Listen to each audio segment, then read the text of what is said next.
Hi everyone, it's Nikki here from Alma Pura Awakenings. Fun Fact Friday. I have a fun fact for you. Did you know that you're not alone? It's kind of a profound question. Did you know you're not alone? I have spent a long time in my life struggling with that and struggling with the understanding that I find myself in a lot of situations where I do feel alone. I feel like I'm the only one swimming upstream, or I'm the only one experiencing difficulty in my life. And when we're going through something like that, that is how we feel. We often feel like we're the only ones going through it. And that does create a sense of loneliness and sometimes even desperation or, sadness. Yesterday was a really good reminder for me to remember that I'm not alone and to help me to recognize that none of us are alone. I had met with a family yesterday who lost their dad.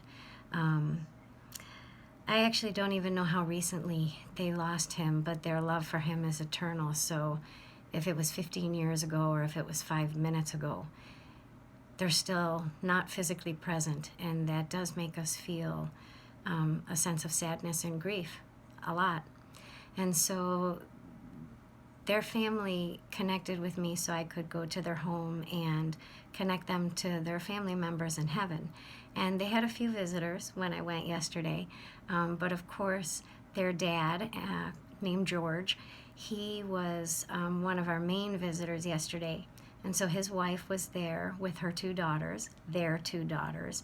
And we spent a couple hours just making connections and with him and other people in the family.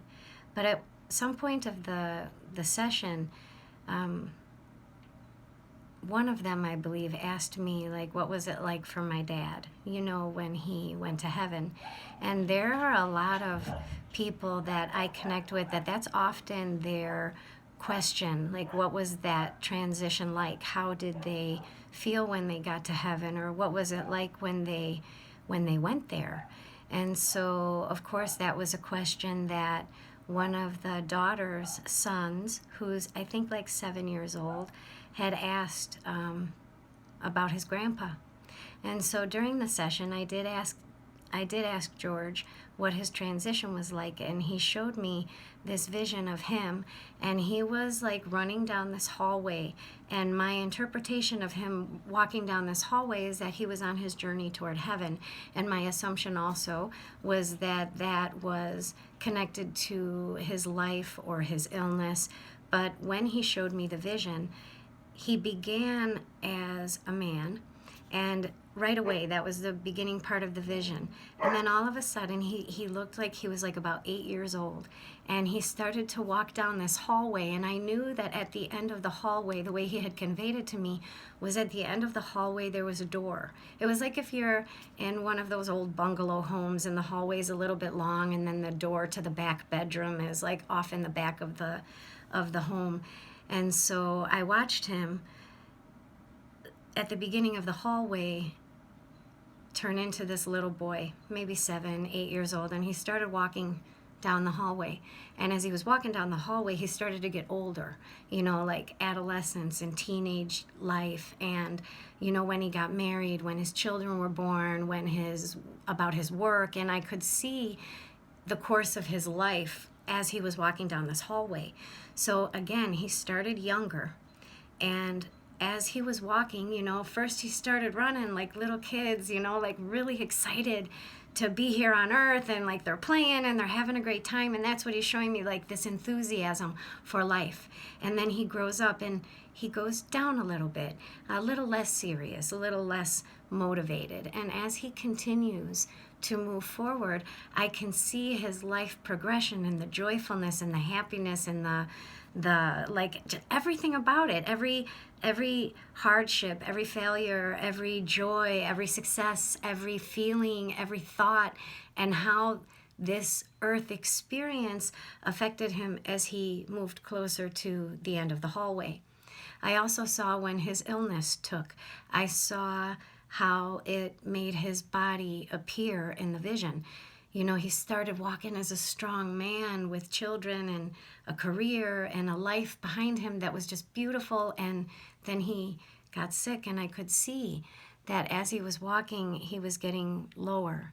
It looked like, almost like, I can't even describe it. Like if I could go like this, and he was just walking, and he was coming down further and further. And so it looked like he was carrying the weight of the world on his back. I understood that that was connected to his illness. And that's the vision I have. At that point, when he reaches the end of the hallway and the door is there, he puts his arm out and he turns the handle and he opens the door. Now, at that moment, everything in my whole consciousness changed, because then it wasn't like I was witnessing him walking. I like became him, or I meshed with his soul. Like we did something like that, that experience when he opened the door also became my experience at the exact same time.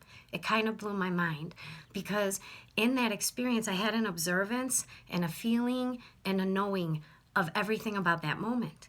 So in that moment, as I opened the door, but it was him opening the door, his entire family, his entire ancestral line, every single past life, every single guide and guardian, everyone he loved or had ever loved in any lifetime, they were all there.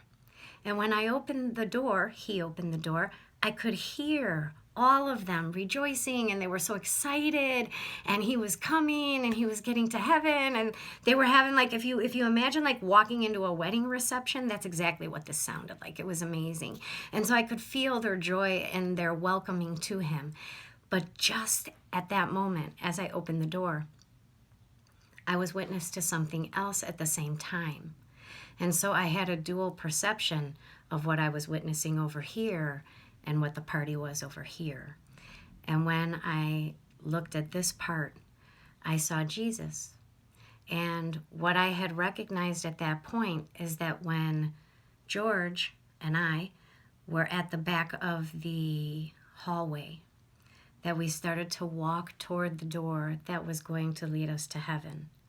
At the exact moment that we began our journey on earth, Christ also began his journey within us. So what I witnessed was a duality of this little boy growing up in his life, running toward, and then walking toward, and then slowly making his way to the door that took him to heaven. But over here on this side, I saw Jesus starting out in the innocence of life, walking the same exact steps as George. When he got to the point where George became ill here on earth, Jesus picked up the cross of crucifixion, and the vision became, for me, George walking toward the hallway in a certain cadence or step, and at the exact same time, in the same cadence and step,